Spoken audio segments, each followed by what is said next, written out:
Hello, dear kids. How are you all? I hope that you all are fit and fine. Dear kids, in science, previously I had explained you lesson number 6, teeth and dental care, right? And today I am going to explain you lesson number 9, the changing weather. Now you will learn about the role of sun in causing changes in weather. कि जो weather changes होता है उसमें सन का क्या role होता है. Second, sea breeze and land breeze. Third, evaporation and condensation. Fourth, methods of purification of water. And fifth, conservation of water. Kids, your mother must have often asked you to stay indoors because of bad weather. आपकी मम्मा आपसे हमेशा कहती है ना कि खराब weather है तो आप घर के अंदर रहो. Have you ever wonder what weather is, how is it caused and how does it change. क्या आपको पता है वेदर क्या होता है, ये किस तरह से चेंज होता है. Let's see our first topic is sun's role in causing changes in weather. कि सन का क्या रोल होता है वेदर को चेंज करने में. You must have noticed that some days are hot, some are cold, while some are cloudy or rainy. This is due to weather changes. आपने हमेशा ही नोटिस किया होगा ना कि कभी हमें गर्मी लगती है, कभी हमें ठंडी लगने लगती है, कभी बारिश होने लगती है या कभी बादल छा जाते हैं. राइट, तो ये सब किस वजह से होता है. क्योंकि मौसम चेंज होता है. वेदर चेंजेस होने की वजह से ये सब कुछ चेंज होता है. और ये सब अर्थ को सन से मिलने वाली धूप की मात्रा पर निर्भर करता है. The weather of a particular place depend on the temperature, moisture in the air, pressure of air, movement of air और विंड. ये सब के ऊपर वेदर डिपेंड करता है. वेदर जो है वो फ्रिक्वेंटली चेंज ही होता रहता है. मॉर्निंग में आप देखोगे तो फॉग होता है, फिर नून में आप देखोगे तो बहुत ही ज़्यादा धूप होती है, शाम को बादल छा जाते हैं या कभी कभी बरसात हो जाती है. ऐसा होता है ना. It is day to day changes. The sun causes all these weather changes. ये सारे वेदर चेंजेस कौन करता है. सन करता है. The sun affects the movement of air. It also changes the form of water making the day cloudy, rainy और sunny. Sun air की movement को भी अफेक्ट करता है और ये वाटर के फॉर्म्स को भी चेंज कर देता है. जैसे कि कभी बहुत ज़्यादा गर्मी हो तो वाटर इवापोरेट हो जाता है, फिर कभी बहुत ज़्यादा ह्यूमिडिटी जैसा, नमी जैसा महसूस होता है, कभी बारिश होने लगती है. तो ये सब कुछ सन की वजह से होता है क्योंकि ये वाटर को डिफरेंट फॉर्म्स में कन्वर्ट कर देता है. Kids, we know that rotation of the earth causes day and night. आप सभी को पता है कि अर्थ का जो रोटेशन होता है उसकी वजह से डे नाइट चेंज होता है. And revolution of the earth around the sun causes season. और अर्थ जो सन के आसपास घूमता है उसकी वजह से सीजन चेंज होते हैं. Now kids, let's see about direct and slanting sunlight. When the sun is overhead at noon, sunlight falls directly on the earth and we feel hot. जब सन नून में एकदम सर के ऊपर आ जाता है तब हमें गर्मी लगती है क्योंकि सन की जो रेज होती है वो डायरेक्ट ही अर्थ के ऊपर गिरती है और इसी वजह से हम हॉट फील करते हैं. In the morning and evening the sun's rays are slanting so one does not feel so hot. और जब मॉर्निंग और इवनिंग होती है तब क्या होता है कि सन की जो रेज है वो थोड़ी स्लैंट होके अर्थ के ऊपर आती है और इसी वजह से हमें ज़्यादा गर्मी नहीं लगती है. Now kids, our next topic is how does breeze blow. ये जो हवाएं चलती है वो कैसे चलती है. The sun heats up both land and water.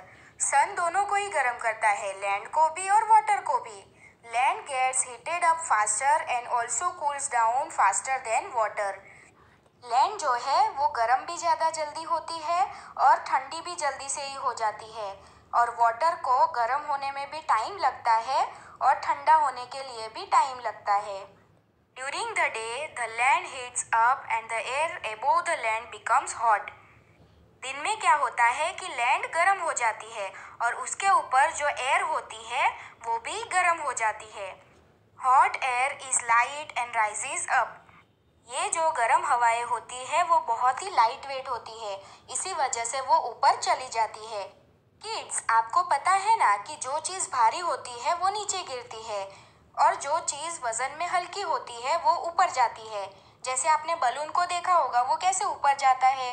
इसी तरह से हॉट एयर भी बहुत ही लाइट वेट होती है और इसी वजह से वो ऊपर चली जाती है।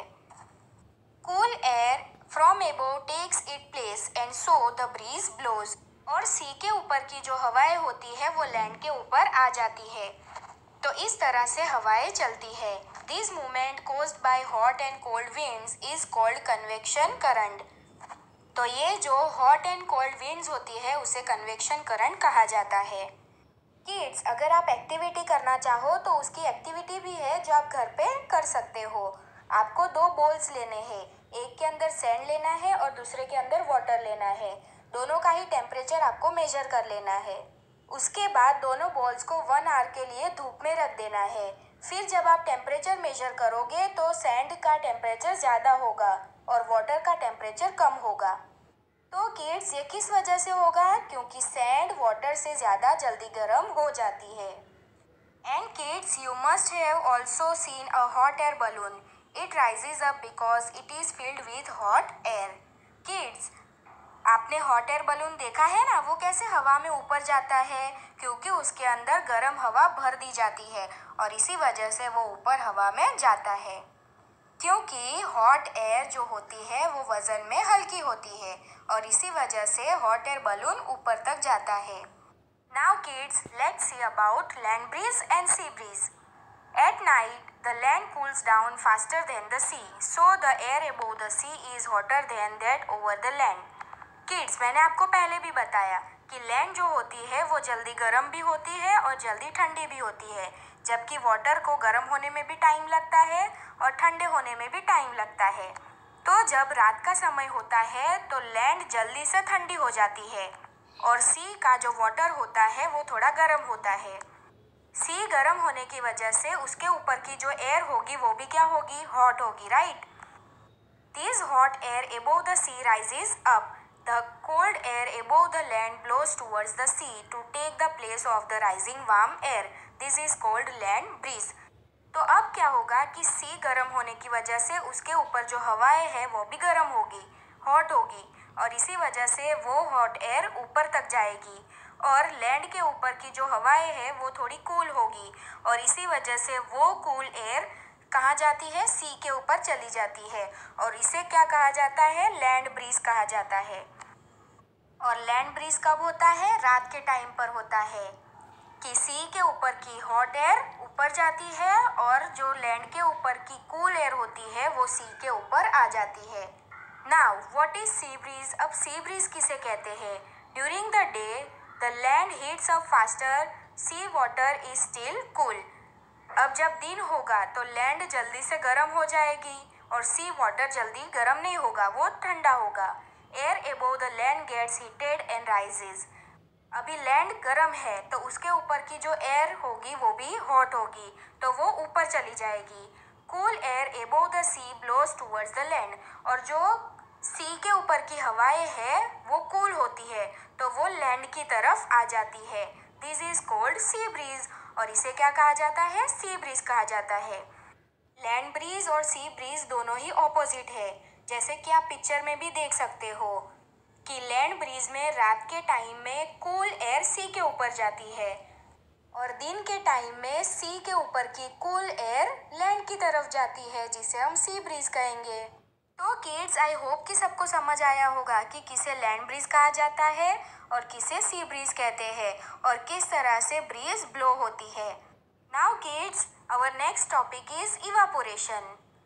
On heating water changes into water vapour.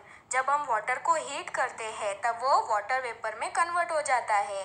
This is called evaporation और इसे इवापोरेशन कहा जाता है। In nature evaporation takes place all the time.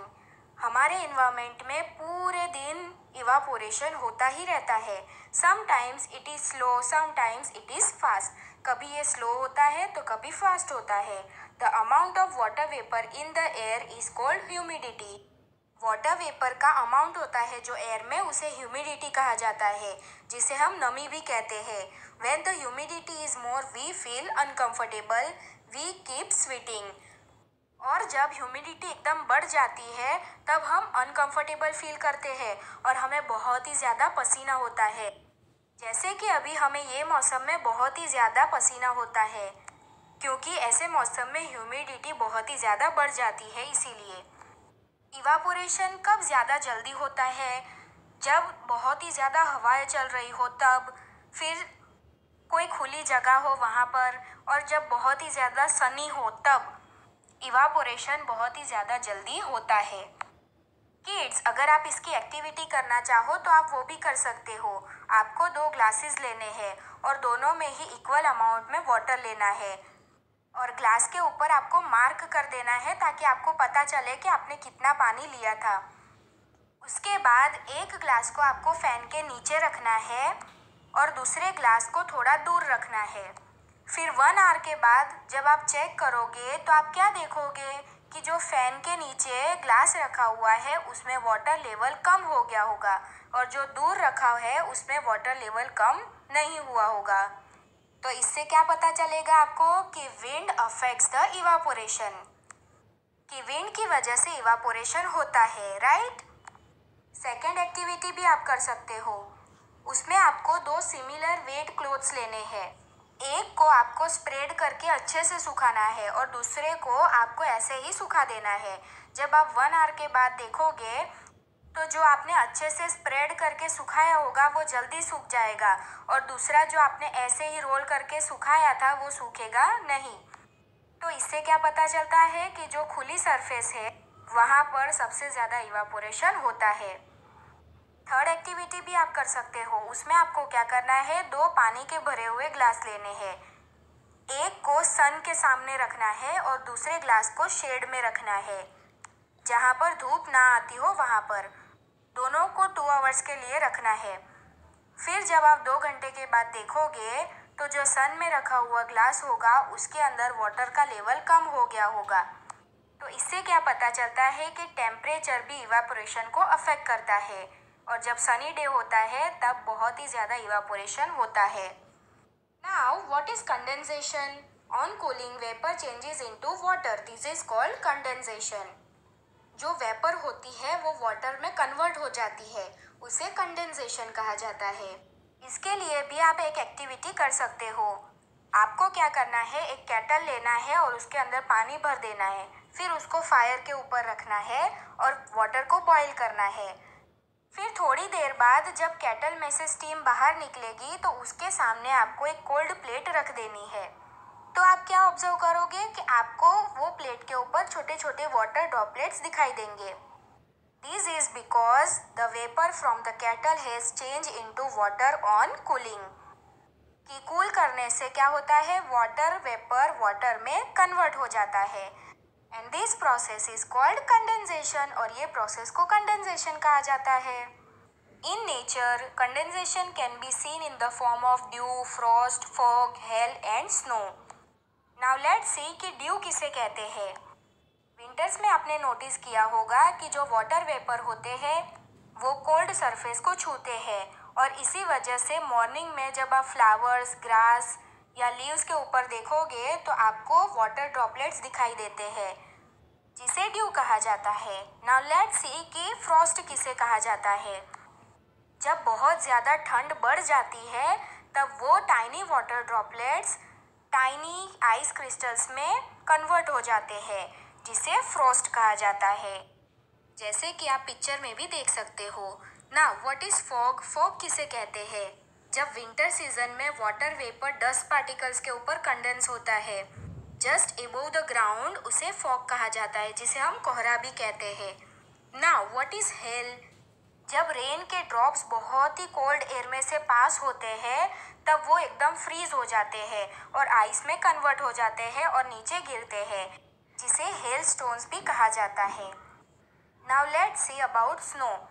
Mountains के ऊपर जो कोल्ड प्लेसेस होती है वहाँ पर एयर भी बहुत ही ज़्यादा कोल्ड होती है।